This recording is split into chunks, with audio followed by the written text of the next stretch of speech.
rattrapée par le dopage et lâchée par ses sponsors. Elle a reconnu elle-même hier qu'elle avait été contrôlée positive. Elle a organisé une conférence de presse à Los Angeles. Contrôle positif lors de l'Open d'Australie. On écoute l'ex numéro 1 mondial du tennis.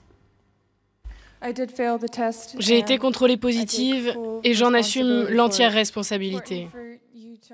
Il est très important pour vous, pour bien comprendre la situation, que pendant 10 ans, j'ai pris un médicament qui ne faisait pas partie des substances illicites. Et je prenais ce médicament tout à fait légalement. Mais le 1er janvier dernier, les lois ont changé et le meldonium est devenu une molécule interdite, ce que je ne savais pas. Maître Nicolas, spécialiste en droit du sport, elle est défendable, Maria Sharapova, là-dessus ou pas? Maître Nicolo. Pardon, Maître Nicolo, autant pour moi. Elle est défendable ou pas? De quel point de vue juridique? Oui.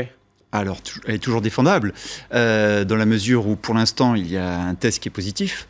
Il suffirait de trouver un vice de procédure et la procédure tombe. Alors, pour l'instant, ce n'est pas tellement sa ligne de défense. Hein. On a plutôt l'impression que c'est oui, effectivement, je me suis fait avoir, mais voilà, je ne savais pas, j'ai du diabète, comme pratiquement tous les athlètes russes et tous les sportifs russes, manifestement, c'est ce qu'on apprend dans cette affaire. Ça peut tenir, ça? Alors, c'est très simple. Quand vous défendez un sportif, il y a l'affaire juridique et il y a l'affaire médiatique. C'est ça. Donc, ce sont deux volets complètement différents. À mon sens, oui. Vous pouvez gagner juridiquement et perdre médiatiquement. Et inversement. Et inversement. Donc là, je pense que la ligne de défense médiatique de Mademoiselle Sharapova est la bonne. Finalement, elle n'attend pas que des journalistes l'épinglent. C'est-à-dire qu'elle vient... Ou que les instances révèlent... que les instances révèlent son contrôle positif. C'est qu'elle y va elle-même en disant, voilà, je fais une conférence de presse. D'ailleurs, tout le monde pensait, semble-t-il, qu'elle ait arrêté sa carrière et finalement non. Donc, elle prend en main son image. Et vous savez, quand on est Sharapova ou un sportif de cet ordre, il faut savoir maîtriser son image, au-delà de maîtriser des instances juridictionnelles. Donc ça veut dire que d'un côté, elle parle à la caméra comme on le voit, elle s'exprime, elle envoie un message au monde, mais de l'autre côté, ses avocats sont en train de traquer tous les vices de forme qu'ils pourront trouver dans la procédure, et en général, ils en trouvent toujours un petit. Alors, ce qui se passe, c'est que la difficulté ici, c'est que Mademoiselle Sharapova vient d'avouer. Elle dit, voilà, c'est vrai, je l'ai pris. Donc on peut aller sur un vice de procédure, mais sur le fond, l'affaire est entendue. Donc on a affaire à une sportive, on a compris juridiquement, qui ne veut pas se défendre, qui ne veut pas dire, écoutez, j'ai un vice de procédure, imaginons, il y a un vice de procédure, je le fais valoir, regardez, juridiquement, je ne me suis pas dopé. Alors que, de façon scientifique, puisque le test est scientifique, je le suis.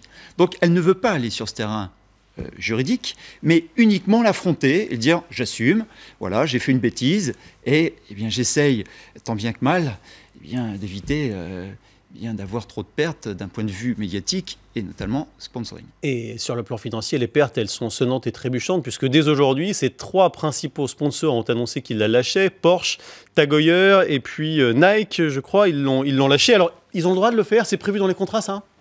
Déjà, ils ne l'ont pas lâché. C'est-à-dire que Tag Heuer, ou Tag Heuer selon la prononciation, n'a pas renouvelé le contrat. Donc on peut considérer qu'ils l'ont lâché. Les autres, Nike et Porsche, ont suspendu le contrat.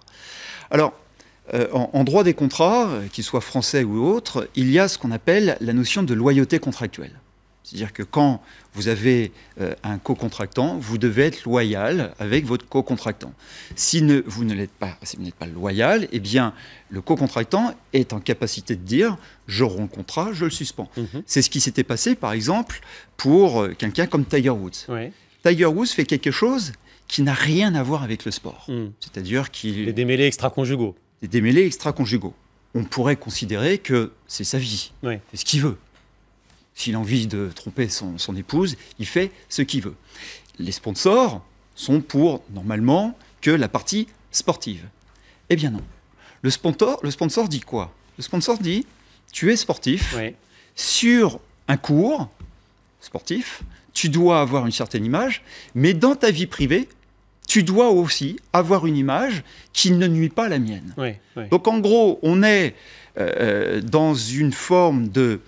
pour les considérer comme une atteinte, une forme de liberté individuelle du sportif, où le sponsor s'immisce dans cette vie, en disant, voilà, je te veux irréprochable, ou en tout état de cause, je veux que ton image soit suffisamment bonne pour que la mienne ça aussi. Alors, d'un mot, parlez-nous des revenus des sportifs, parce que c'est toujours quelque chose qui est assez frappant.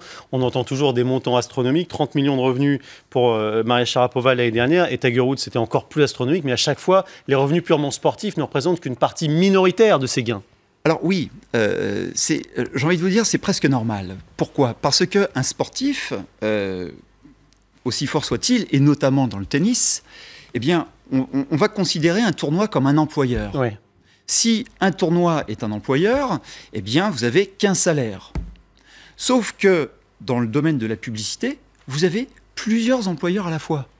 Donc, nécessairement, lorsque vous êtes dans un sport individuel comme le tennis, quand vous participez à Roland-Garros, vous gagnez 2 millions d'euros, hein, en gros, si vous gagnez. Si vous gagnez, ouais. Si vous gagnez, ce qui n'est pas évident.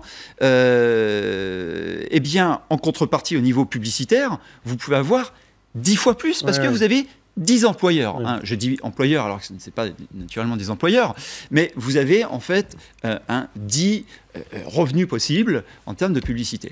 Donc, il se trouve que dans le domaine du tennis, vous avez en gros 80% des revenus d'une star comme Sharapova qui viennent de la publicité. Merci beaucoup, Maître Nicolo, pour cet éclairage particulièrement instructif, avocat spécialiste en droit du sport, je le rappelle. On va maintenant s'envoler à bord d'un Rafale, rien que ça.